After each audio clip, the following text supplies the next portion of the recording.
Welcome to the Salmon Runs YouTube. Enjoy the video. Start by selecting an image that matches your slide dimensions and message.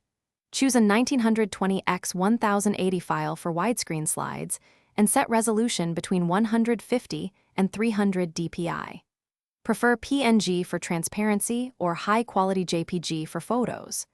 Open any photo editor to crop to the 16:9 aspect ratio and adjust brightness, contrast, and saturation. Save a copy as a final file name you will recognize.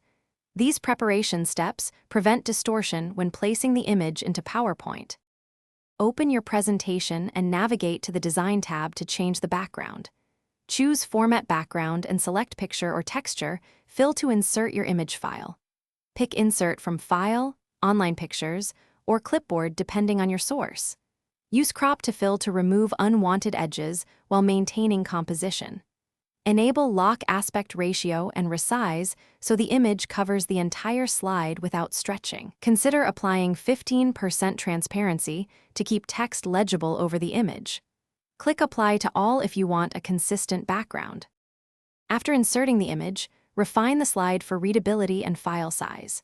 Add a semi-opaque rectangle or gradient overlay behind text to improve contrast and visibility. Use PowerPoint, remove background or soft blur sparingly for distracting details. Compress pictures under File Options and choose 150 ppi for presentations to balance quality and size. If you want to reuse the background, right-click the slide. Save as picture and export a 1920 x 1080 PNG. Finally, save the theme so the back.